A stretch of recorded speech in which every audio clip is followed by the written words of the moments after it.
7 India, सच दिखाने की हिम्मत। नमस्कार, न्यूज 24/7 इंडिया में आपका स्वागत है। मैं हूं आपके साथ निधि पाल। चलिए शुरुआत करते हैं आज की ताजा खबरों की। 23 अप्रैल को x central paramilitary force welfare association Jammu Kashmir की तरफ से आज अपना 12वां स्थापना दिवस आरएसपुरा क्षेत्र के गांव कोटली शाहदुल्ला स्थित बाबा मक्खन शाह लबाना हॉल में मनाया गया। एसोसिएशन के महासचिव दर्शन चौहान तथा अशोक कुमार की अध्यक्षता में आयोजित इस कार्यक्रम के दौरान एसोसिएशन के मुख्य संरक्षक हरेंद्र महाजन मुख्य अतिथि के रूप में उपस्थित रहे। इसके अलावा पूर्व बीडीसी अध्यक्ष दिलीप कुमार विशेष अतिथि के रूप में इस कार्यक्रम में शामिल हुए। इस मौके पर एसोसिएशन की तरफ से वीर नारियों को जहां सम्मानित किया गया तो वहीं आए हुए अतिथियों को भी संगठन की तरफ से स्मृति चिन्ह देकर उनका सम्मान किया गया। इस मौके पर x central paramilitary force welfare association Punjab के अध्यक्ष पीएस संधू ने कहा कि आज भी पैरामिलिट्री फोर्स के पूर्व जवानों के साथ केंद्र सरकार की तरफ से भेदभाव वाली नीति अपनाई जा रही है। उन्होंने कहा कि आज भी उन्हें वन रैंक वन पेंशन का कोई लाभ नहीं दिया गया है और भारतीय सेवा के मुकाबले उन्हें स्वास्थ्य सुविधा नहीं मिल पा रही है और न ही सीएसडी की सुविधा भारतीय सेवा के जवानों के मुकाबले मिल पा रही है। उन्होंने कहा कि पूर्व सैनिकों की तरफ से लगातार अपनी मांगों को सरकार के समक्ष रखा गया, लेकिन सरकार की तरफ से लगातार उनकी मांगों को नजरअंदाज किया गया है।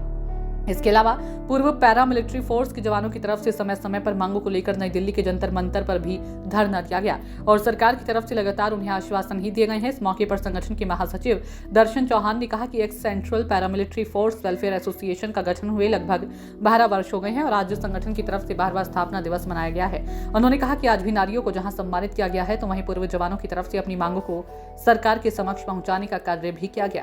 उन्होंने कहा कि पूर्व पैरामिलिट्री फोर्स के जवानों को वन रैंक वन पेंशन की सुविधा मिलनी चाहिए और स्वास्थ्य तथा सीएसडी की सुविधा भी भारतीय सेना की तर्ज पर जवानों को मिलनी चाहिए। मुख्य अतिथि तथा विशेष अतिथि के द्वारा पूर्व पैरामिलिट्री फोर्स के जवानों की मांगों को जायज ठहराया गया और कहा कि सरकार को जल्द से जल्द उनकी इस मांग को पूरे करने की जरूरत है। उन्होंने कहा कि जवानों के योगदान के कारण ही पूरा देश सुरक्षित है, ऐसे में इन जवानों को पूरे अधिकार सरकार की तरफ से मिलने चाहिए। इस अवसर पर उप प्रधान हरबंस लाल शर्मा, नूर मोहम्मद, निर्मल सिंह मान, मनवीर कटोच, नसीर अहमद खान, मोहम्मद अशरफ लोन, फारूक अहम, शजवाल शाह सहित संगठन के काफी संख्या में पदाधिकारी मौजूद रहे। सोहन चौधरी की रिपोर्ट।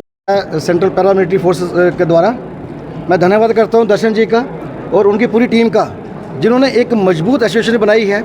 क्योंकि जैसे आप देखते हैं हमारे जो पैरामिलिट्री फोर्सेस के जो जवान हैं वो बराबर काम कर रहे हैं आर्मी के साथ।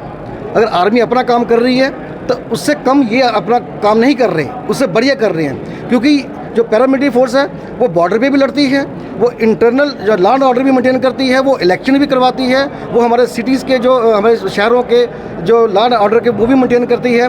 उनको खतरा सिर्फ बाहर से नहीं है, उनको अपने घर के अंदर भी खतरा है। खाली आर्मी वालों को ये है कि गोली बाहर से आनी है, वो उसका मुकाबला करते हैं, लेकिन इन लोगों को ये पता है कि गोली अंदर से कब आ जानी है, वो भी इनको उसका भी डर रहता है। ये अपनी 24 घंटे अपनी जान जोखिम में डाल के अपनी ड्यूटी कर रहे हैं। उसके बावजूद इनको पैरामिलिट्री फोर्सेस को जो इनके हक हुकूक है उससे बहुत ज़्यादा वंचित रखा गया है। इनको फैसिलिटीज़ के नाम पे कुछ नहीं दिया गया है। मैं टोटली ये बात महसूस करता हूँ कि हमारे जो पैरामिलिट्री फोर्स के जवान हैं ये बहुत बढ़िया ड्यूटी करते हैं और ज़्यादा कुर्बानियाँ दी हैं। उसके बावजूद भी इनको हॉस्पिटल फैसिलिटी इनको फैसिलिटी नहीं है, पेंशन की सही फैसिलिटी नहीं है, इनको गवर्नमेंट की तरफ से कोई भी हक हुकूक नहीं है। तो मैं आज आपके माध्यम से गवर्नमेंट को भी ये एक मैसेज देना चाहता हूँ कि इनको जो हक हुकूक है वो उनको मिले, ताकि ये लोग भी जो देश के हित में जिन्होंने 30 साल अपने जीवन दे के आए हैं, इनको भी अपना पूरा सम्मान मिले और ये लोग भी इज्जत से अपनी ज़िंदगी जी सकें। जय हिंद, जय भारत। हमारी जो यहाँ पर कन्वेंशन हो रही है ये ऑल इंडिया पैरामिलिट्री संघ के बैनर के तले हो रही है और हम सभी forces, armed forces of the union में जो पैरामिलिट्री फोर्सेस आती हैं, BSF, SSB, ITBP, CRPF, CISF, सभी तमाम लोग यहाँ पर एकजुट होकर इकट्ठे हुए हैं। आज हमारी इस कन्वेंशन का मतलब सरकार के सामने कुछ मुख्य डिमांड्स को रखना है, जैसे कि हमको पहचान नहीं, सबसे पहले पैरामिलिट्री फोर्सेस को पहचान नहीं। कभी पैरामिलिट्री कहते हैं, कभी सीएपीएफ कहते हैं, कभी कुछ कहते हैं, कभी उसको सिविलियन में ले आते हैं, कभी उसको फोर्सेस में ले जाते हैं। आज तक गवर्नमेंट समझ नहीं पाई कि वो हमारे बारे में क्या चाहती है, क्या कहना चाहती है। दूसरी बात, कोई सिस्टम हमारे लिए इन प्लेस नहीं है, कोई अर्धसैनिक कल्याण बोर्ड हमारे लिए इन प्लेस नहीं है।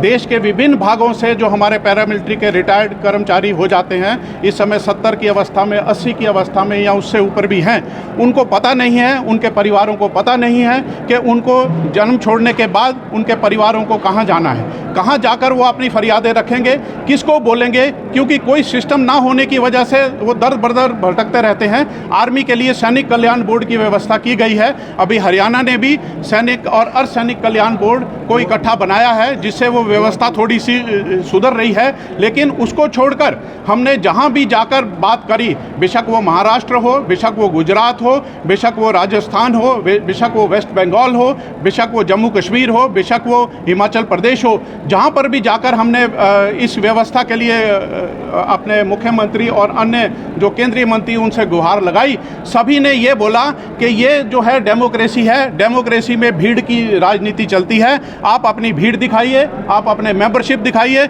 जब आपके मेंबरशिप बहुत हो जाएंगे, आपकी भीड़ संख्या बहुत हो जाएगी, तो सरकार उसके ऊपर जरूर कोई ना कोई ध्यान कर सकती है। तो अभी हमारा ये जो काम है, हम जो इकट्ठे हुए हैं, हमारा ये काम है कि हम अपनी मेंबरशिप को भी रेज कर रहे हैं और इन बातों के ऊपर विचार कर रहे हैं। सबसे बड़ी बात, अर्धसैनिक कल्याण बोर्ड के गठन के साथ साथ सीजीएचएस की सुविधा का अभाव। देश के दूर दराज के इलाकों में भी हमारे अर्धसैनिकों को सीजीएचएस की कोई सुविधा नहीं है। और जब बात की गई तो बोला गया कि 6000 से कम आदमी होने पर यहाँ जब तक मेंबरशिप नहीं बढ़ाएंगे और सेंट्रल गवर्नमेंट की अदर एजेंसीज को नहीं मिलाएंगे, जो कि सेंट्रल गवर्नमेंट का काम है या स्टेट गवर्नमेंट का काम है, वो काम हमारे ऊपर छोड़ रहे हैं कि आप अपनी वहाँ पर संख्या बल बताइए, तब हम आपके लिए सीजीएचएस की सुविधा देंगे। लेकिन अभी सीजीएचएस को भी डाइल्यूट करने का काम किया जा रहा है कि सीजीएचएस के साथ आयुष्मान कार्ड के साथ उसको मिलाया जा रहा है, जिससे कि क्या होगा, आने वाले समय में हमारे जो बुजुर्ग भाई हैं, महिलाएं हैं, वीरांगनाएं हैं, वीर नारियां हैं, इनके लिए, इनके परिवारों के लिए ऐसी कोई सुविधा इनके जो बढ़ती हुई उम्र में जो है वो नहीं हो पाएगी। इसके साथ साथ हमारी बहुत सी कल्याणकारी योजनाएं हैं जो आज तक गवर्नमेंट ने बनाई हैं, लेकिन वो अपने दराजों तक, उनकी गवर्नमेंट के दराजों तक ही सीमित रह गई हैं, क्योंकि कोई सिस्टम नहीं होने की वजह से किसके पास वो जाए, कहाँ जाए वो औरत, वो बच्चा या वो कर्मी। ये दर्शन जी हमारे भाई हैं, ये काफ़ी ये अपने पैरामिलिट्री वालों को, जो एक्स पैरामिलिट्री वालों को, उनको जोड़ते रहते हैं यहाँ पे। और उनकी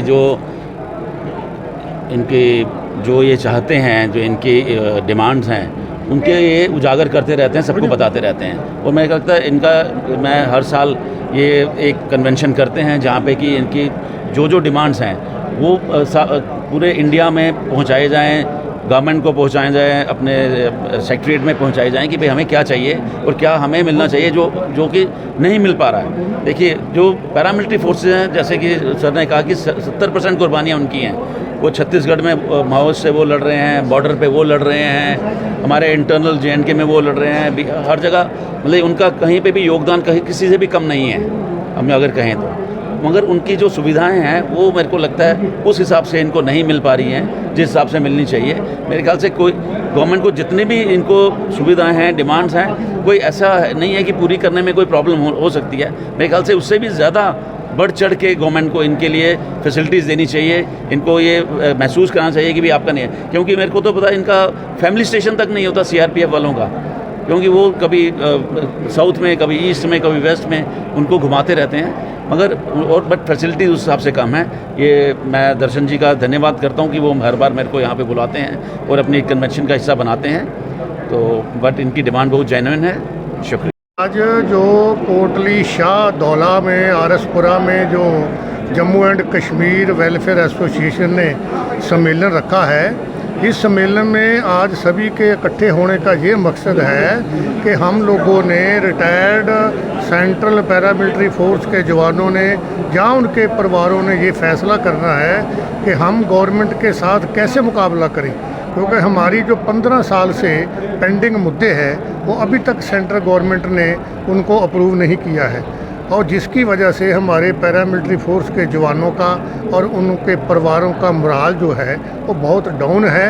आज हमने ये फैसले करने हैं कि इसके साथ कैसे निपटा जाए, क्योंकि हमने जंतर मंतर में धरने भी लगाए, हमने बहुत मेमोरेंडम भी दिए सेंट्रल गवर्नमेंट के पास, कई किस्म के मुलाकातों में मिनिस्टरों के साथ हुई, पर हमारी जो डिमांड्स है पिछले 15-20 साल से वैसी की वैसी ही पड़ी है। हमारे को आर्मी के मुकाबले जो सहूलतें हैं वो नहीं मिल रही है। जैसे कि माननीय हाई कोर्ट दिल्ली ने भी 11 जनवरी 2023 के अपने जजमेंट में ये बता दिया है कि पैरामिलिट्री फोर्स को जो है वो यूनियन ऑफ इंडिया की आर्मड फोर्स है, तो फिर भी हमारे को आर्मी, नेवी और अपना एयरफोर्स के बराबर जो है सहूलतें नहीं मिल रही है। हमारे को मार्च स्टेटस नहीं है, हमारे को जीएसटी माफ़ नहीं है। ये जो जीएसटी अभी है ये वन टाइम सोल्यूशन है, ये गवर्नमेंट ने एक जुमला छोड़ा है ड्यू टू इलेक्शन की वजह से।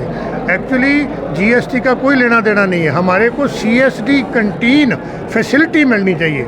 जब सीएसडी कैंटीन फैसिलिटी मिलेगी तो ऑटोमेटिकली उसमें जीएसटी माफ़ होगा। हमारे को जो पैरामिलिट्री फोर्स के सर्विस रूल है वो अलग होने चाहिए।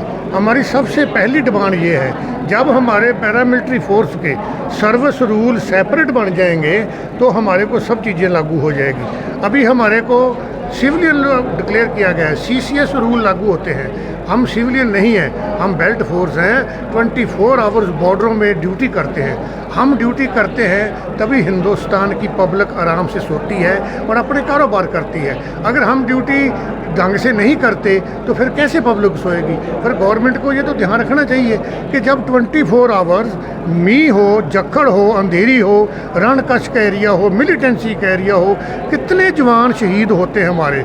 आपने देखा होगा पुलवामा में 40 सीआरपीएफ के जवान शहीद हुए और 6 अप्रैल 2010 को 75 सीआरपी के जवान शहीद हुए। क्या हमारी शहीदी नहीं है? इतनी बड़ी शहीदी आज तक हिंदुस्तान में नहीं हुई है, फिर भी हमारे साथ इतना अन्याय क्यों गवर्नमेंट कर रही है। और हम गवर्नमेंट से बेनती करना चाहते हैं कि हमारी जो मांगे हैं उनको इमीडिएटली जो है माना जाए।